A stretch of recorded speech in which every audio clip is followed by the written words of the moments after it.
government policies, etc. Yes. So good morning everyone. So let's start. Industrial location is very important factor.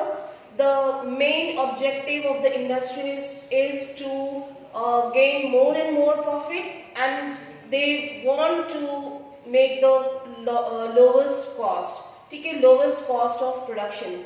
Okay, so what are the factors we will go through here? Industrial market English. First of all, the factors should be like the availability of raw material. Okay, it will be totally depend on the factor wherever the resources, wherever the raw materials will be available, only their industries will be located. Okay, then you can see the other important factor would be land, labor, capital, entrepreneur and infrastructure. These would be some other important influential factors for like we have to purchase land also, जहाँ पे भी आपको easily land आप available होगी आपको, जहाँ पे आप establish कर सकते हैं. Then next will be labor. It is again very influential factor because it will be depend on location, जहाँ से आपको labor जो है वो hire करने हैं. तो अगर बेसिकली आप जिस टाइप की इंडस्ट्री आप स्टैब्लिश कर रहे हैं, for example if you are establishing any service और like we can say the software industry, so obviously you will need some skilled or technical person or educated person, right? Wherever if you are establishing iron and steel industry or any other mineral extraction industry, you will need skilled as well as unskilled both type of labor. ठीक है, तो जैसे कि अगर हम बैंगलोर या हैदराबाद या अगर यहाँ पे हम देखें तो यहाँ पे डिफरेंट एजुकेटेड लोगों को हायर किया जाएगा. तो ऐसा सोच के इंडस्ट्रियलिस्ट जो है वो स्टैब्लिश करेंगे इंडस्ट्री को. ठीक है, जैसे कि झारखंड या बिहार या फिर छत्तीसगढ़, इन रीजन्स में अलग टाइप की इंडस्ट्रीज आपको देखने को मिलेंगी जहां से इजीली अनस्किल्ड और हम कह सकते हैं कि जो लो टेक्निकल लोग हैं उनको भी हायर करने की जरूरत हो. ठीक है, it will be totally depend on the nearby region wherever the labour quality और what kind of industry it is, it will be depend. Okay, understood now. Now next is capital. Capital is again very influential factor. That we need money to invest for the production, and our again main motive is to reduce the cost of production. Entrepreneur, जो भी हमारे industrialist होंगे, they will take some you can say the policies that will be government policies, accordingly they will establish. ठीक है, and infrastructure, that is their building and power, electricity, भाई water और electricity की जरूरत होगी. ठीक है, road and other communication services, so it will be depend, right? So before establishment of any industry, any industrialist or businessman जो भी होंगे, they will look for these important factors. Okay, so how this will be a centralized method of production. एक कोई particular place जहाँ पे कि ये सारे factors meet करेंगे वहाँ पे establish की जाएगी. ठीक है, then transport, factory outputs क्या होगा, whatever they produce. ठीक है, so there will be a kind of chain from factory. They will take the resources from the extraction point or from where they are getting the raw materials. ठीक है, with the help of transport, and then again they will send it to the other place wherever it will be add to some other value, जहाँ पे कि हम iron steel को जैसे कि हमने किसी अदर ऑटोमोबाइल या फिर कार या फिर व्हीकल में हमने उसको कन्वर्ट किया, then it will be sent to the again to the market. ठीक है, तो it will be kind of chain. It will need a transportation and communication service both. तो there should be proper connectivity, एक proper connectivity होनी चाहिए, एक chain होना चाहिए एक फैक्ट्री से जहां से रॉ मटेरियल्स फैक्ट्री को पहुंचाया जा सके, फिर फैक्ट्री से जो भी आउटपुट होगा अगर आगे उसको प्रोसेसिंग की जरूरत है, then it will be sent to some other industry. अगर जरूरत नहीं है तो then it will be sent to the market. Okay, so it will basically a chain, again जो भी उनका प्रॉफिट होगा, जो भी वो इनकम जनरेट करेंगे, जो भी उनकी इनकम होगी, it will follow the same process, again वही सेम सिस्टम फॉलो करेंगे वो लोग, they will invest that money in production, then again ये सर्कल चलता रहेगा, ठीक है। Understood. Market linkage or market connectivity is very important, and for connectivity there should be proper road, there should be proper infrastructure and communication services.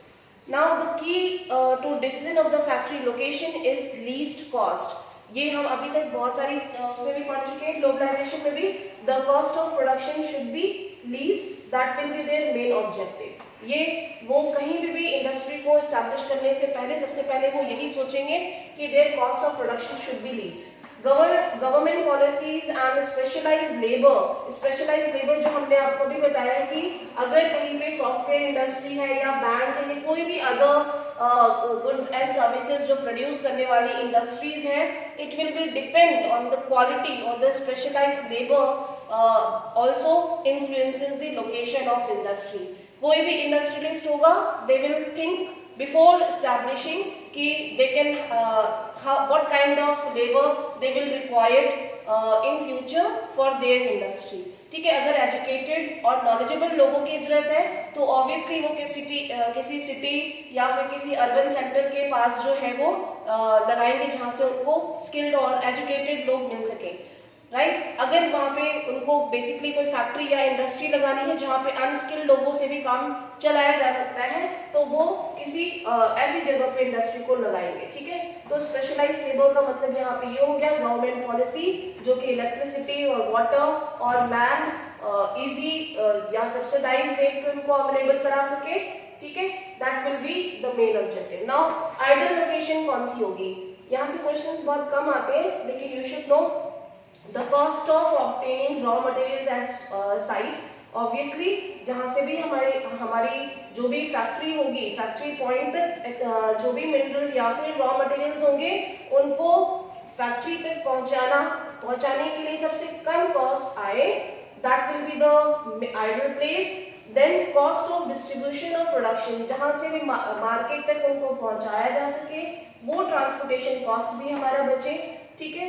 And then decision to locate at site, they will decide at that place. For example अगर उनको for example sugar cane अगर UP में है, यहाँ से अगर sugar industry जो है वो नियर बाई होगी, तो obviously the cost of the production will be least. अगर हम उत्तर प्रदेश में शुगर केन प्रोड्यूस कर रहे हैं और अगर मैं सोचूं कि हम इंडस्ट्री जो है वो फॉर सेक में केरला में लगा दूं, तो it will not be good decision, ठीक है।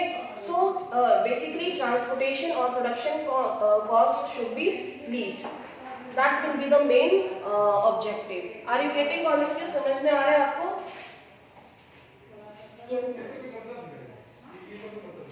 ठीक है, प्लीज गो थ्रू। यहाँ से क्वेश्चंस बहुत कम आते हैं, but this is just a basic information. Now what are the different types of industry that we have learn in I think कल हमने पढ़ा था classification of industry. We will understand in detail what are the different types of industry. Yes, who can speak? Kashish, Pragati, are you there? आवाज नहीं आ रही है किसी की भी? Agglomeration समझ में आ गया था आपको? क्या हो गया भाई, आवाज नहीं आ रही है? No one is speaking. क्या हुआ, सब लोग ब्रेकफास्ट करने चले गए? अविनाश, दिग्विजय,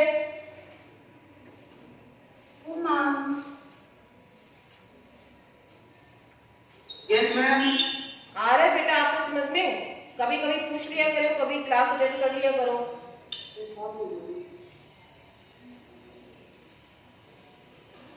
यस मैम, आ रहा है।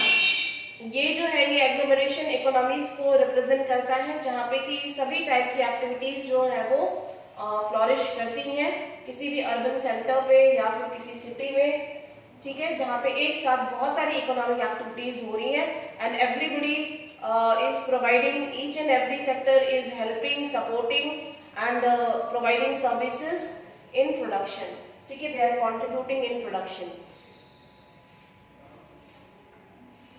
That we have gone through. Now look at the classification of industry. So as for the chapter we have already introduced, there will be different types of industry on the basis of raw materials, on the basis of investment capital, and then on the basis of materials, and it would be small or large अगर हम capital के base पे करें तो, and weight के base पे heavy and light industry, and the last will be on the basis of capital.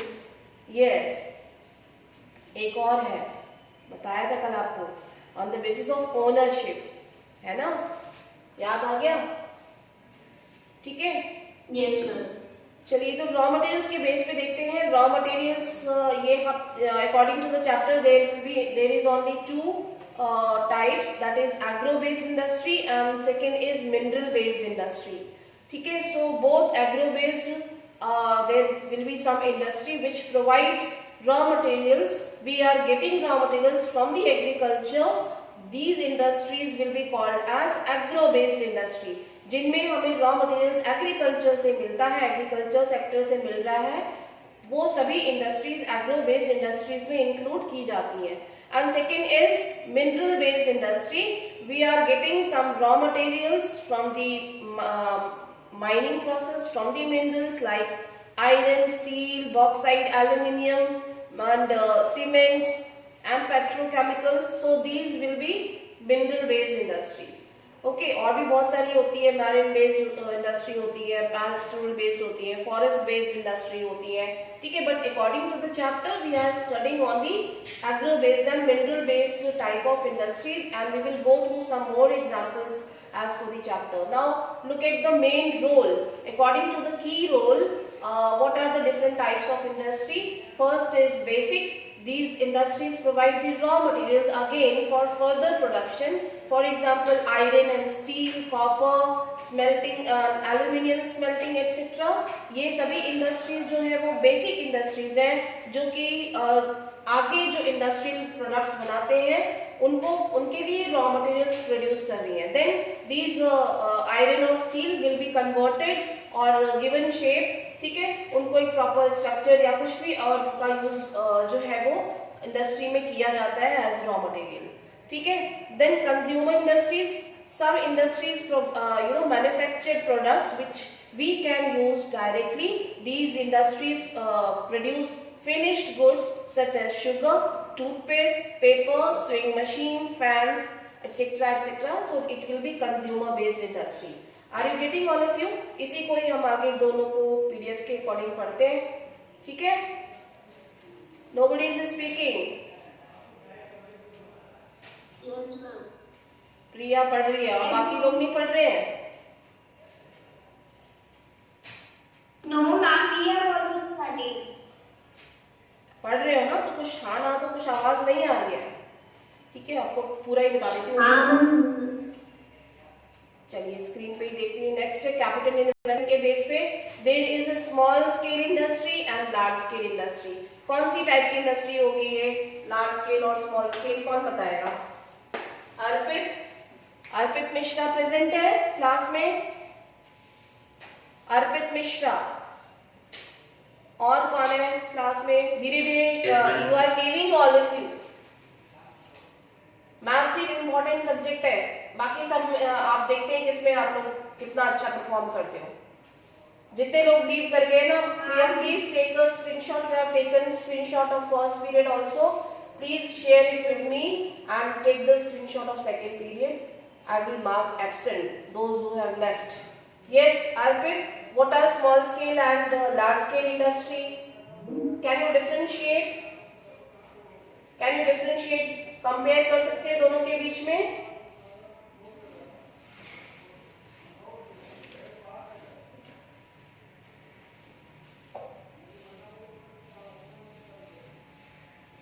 बेटा आवाज आ रही है आपको?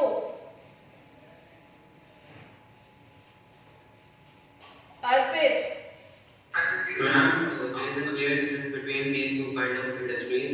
Yes. Large scale industries produce goods on a large scale, Yes.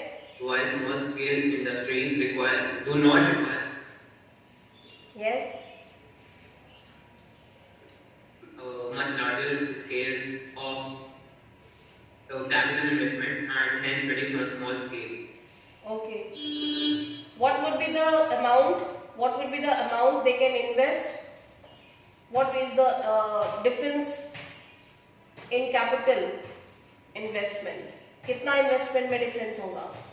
industries invest करते हैं. Large scale industries invest large amount and small scale industry invest small amount. But what is the amount? What is the difference in between their amount? इसको भी हम study करेंगे, ठीक है? And on the base of ownership that we have already learned, public sector, private sector, joint sector and cooperative ones. Okay, we will understand here. So जो हमारी ये different classification है उसी को ही हम continue करते हैं according to the chapter. Look at the first one. You will underline all the examples. On the basis of the sources of raw materials, agro-based industry, so it will include cotton, woolen, jute, silk, textile, rubber and sugar, tea and coffee, edible oils and more. बहुत सारी ये हैं, इसमें से बहुत examples add किए जा सकते हैं agro-based में.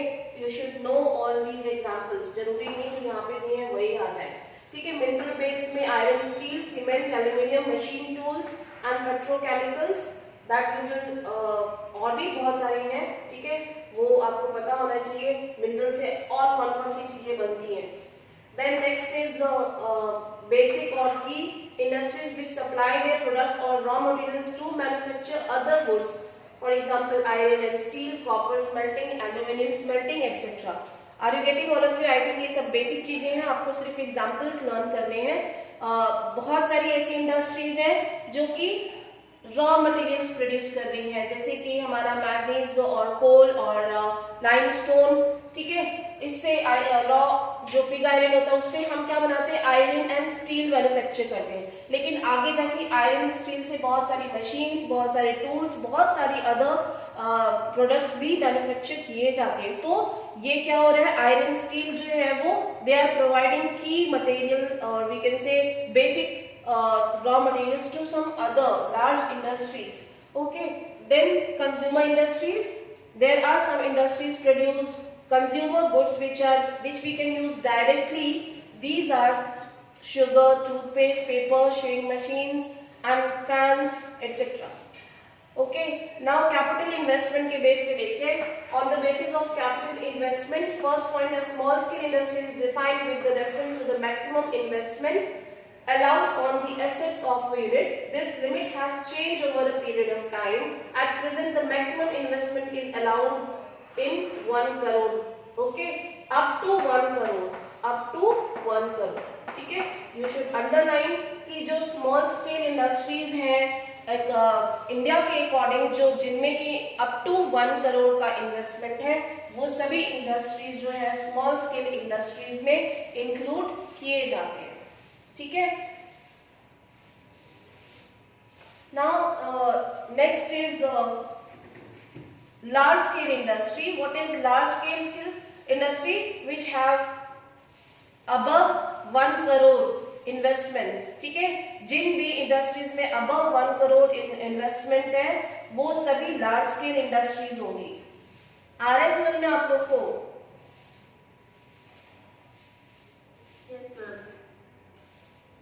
Yes. ओके.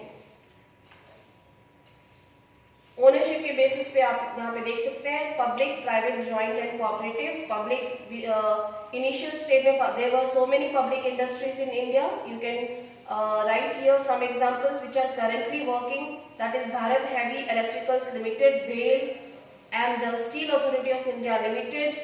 ठीक है? That is under the public sector. Now private, that is Tisco, Bajaj, BPL, Auto, Bajaj Auto and so many industries are there. ठीक है? Joint sector, for example Oil India Limited, that is oil is jointly owned by public and private both, and cooperative sector which are actually running with the help of producer and manufacturer or maybe transporter. These industries are called cooperative, which are running by the group of individuals. हम कह सकते हैं कि अलग अलग लोग जो है with the help of corporation they are running such industry, like sugar industry in Maharashtra, the coir industry in Kerala, etcetera. Now bulk and weight of raw materials. Bulk and weight, according to the weight we have two types, some are heavy and some are light industry. Heavy industries which are producing heavy raw materials or products like iron and steel, and light industries which are using very light materials to produce the products, for example electrical goods industries as well as plastic and some fiber materials, etc. Okay, so there will be some bulk and weight of raw materials. Accordingly we can categorize heavy and light industry. Okay, this is not so important, but it is the process of making textile. This is a systematic process of production of textile. I think आपको ये पता है, आपने 6-7 class में ये पढ़ा है कि नहीं पढ़ा? चलिए चैप्टर के अकॉर्डिंग आप ये जो एग्जाम्पल्स आपको बहुत ही अच्छे से लर्न करना है. ठीक है, सभी सेक्टर्स के एग्जाम्पल्स बिल्कुल थॉरली आपको ये याद होने चाहिए कि कौन सी इंडस्ट्री किस क्लासिफिकेशन के अंडर आती है. ठीक है, there is one activity, classify the following into two groups on the basis of bulk and weight of raw material. Accordingly you have to do it in your book. अपनी book में आप इसको करेंगे. कल मैं फिर से पूछूंगी आपसे, और if I will take some more period I will ask these questions. ठीक है, इसके आप इसको कैटेगराइज करेंगे, ऑयल, निटिंग नीडल्स और ये सारी चीजें जो है फाइंड आउट करिए. ठीक है, ढूंढ के आप इसको करिए. कर लेंगे ना Swasthi? Any doubt, any problem? Yes, ma'am. You will do it ना. फॉर एग्जाम्पल ऑटोमोबाइल है तो ये हैवी में आएगा, है ना. शिप बिल्डिंग है तो हैवी में आएगा. Okay, accordingly you will do it. Now first example, first case based industry is agro based industry. What is agro based industry? Where we are taking raw materials from the agriculture. So you have already learned the example, cotton textile हुआ, jute हुआ, silk, अलग अलग type के जो हम textile होते हैं वो हम एग्रीकल्चर से मिलते हैं, चाहे वो सेरिकल्चर हो या फिर विटीकल्चर हो. ठीक है, अलग अलग इंडस्ट्रीज है ना आजकल. इसके अलावा भी, सिल्क के अलावा भी बहुत सारे अलग अलग टाइप के हम कल्चर्स करते हैं. ठीक है, एग्रीकल्चर में आपने पढ़ा था, तो उनसे रिलेटेड जो इंडस्ट्रीज होंगी, चाहे वो स्मॉल हो या लार्ज स्केल हो, वो सभी एग्रीकल्चर बेस्ड इंडस्ट्रीज में इंक्लूड होगी. ठीक है, you can take the first example of such type of industry, that is textile industry. Okay, textile industry occupies unique position. यहाँ से बहुत ही इंपॉर्टेंट टॉपिक है और यहाँ से क्वेश्चन हमेशा. ठीक है, सो यू शुड लर्न. हमने इसके सिग्निफिकेंस क्या टेक्सटाइल इंडस्ट्री की we have learn in class 6, 7, 8 में हमने पढ़ लिया था कि Indian textile was world famous since the ancient times. So it was in huge demand and it occupies a very unique position in Indian economy since the very beginning because it contributes significantly to industrial production. That is 14% of employment generation. 35 million persons are directly the second largest after agriculture.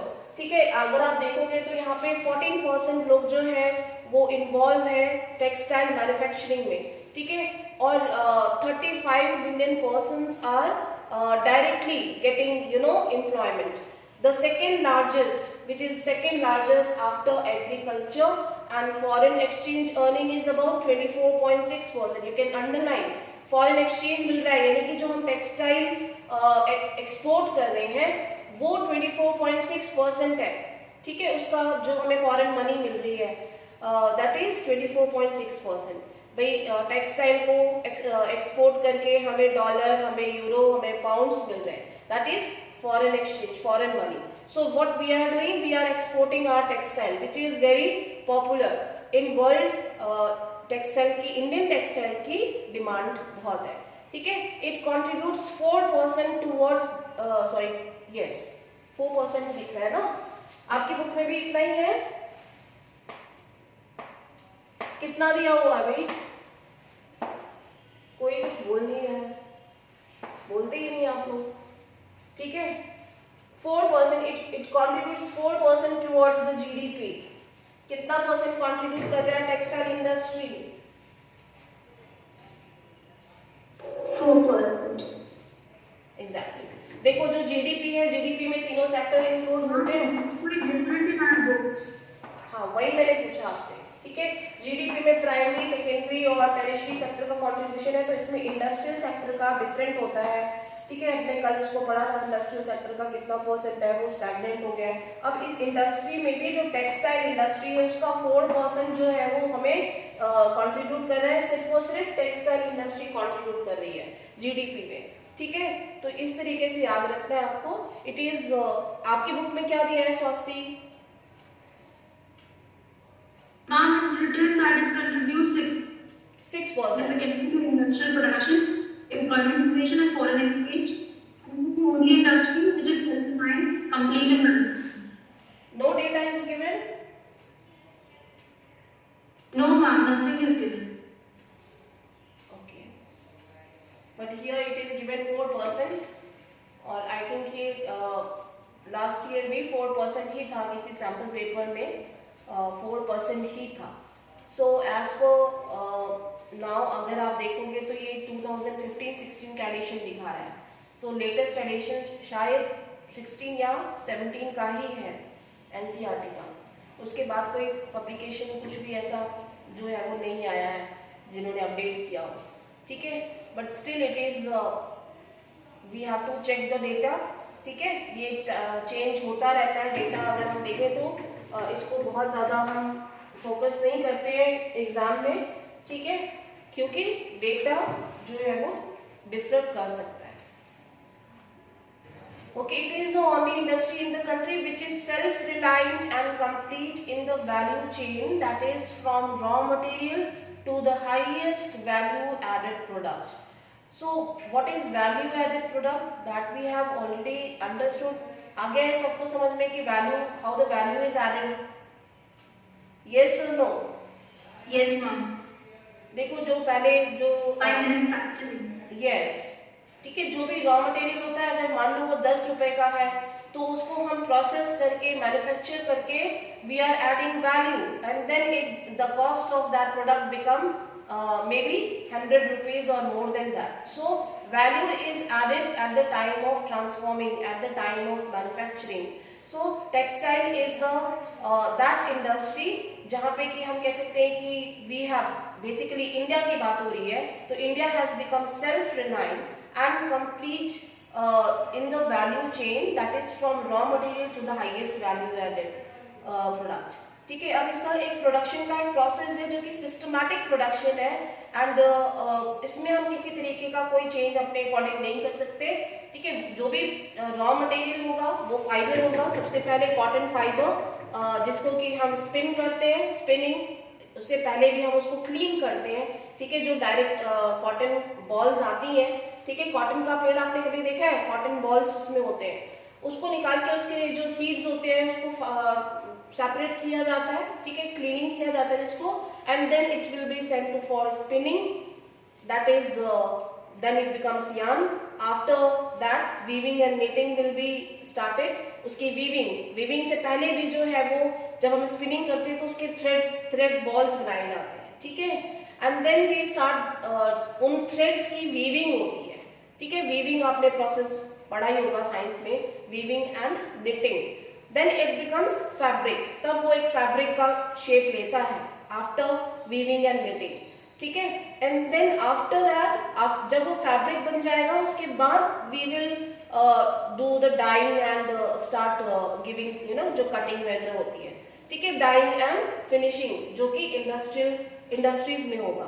Then after that जो garment होगा उसको हम उसकी shirt या कुछ भी हम उसका बनाते हैं, ठीक है। तो basically it is a systematic process there will be value added from the cotton, यानी जो फाइबर था, रॉ फाइबर था, उसको हमने गारमेंट में कन्वर्ट किया and then we added the value. ठीक है, एक कॉटन का प्राइस आप देखते हो मे बी जो है वो 100 ग्राम कॉटन का प्राइस जो है आई थिंक 50 रुपीज से भी शायद कम होगा, लेकिन जब हम उसको सिस्टमैटिक वे में कन्वर्ट करेंगे गारमेंट में तो उसकी कॉस्ट जो है वो इंक्रीज हो गई।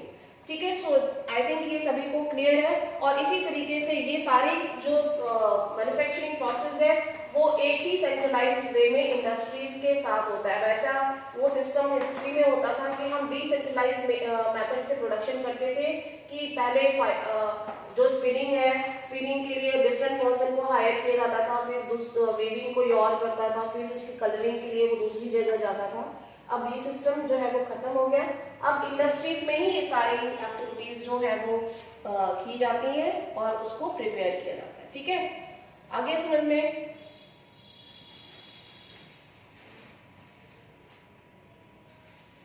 Yes, ma'am. Ma'am, as a cost of production कम करने के लिए क्या किया? यस, हाँ, एग्जैक्टली।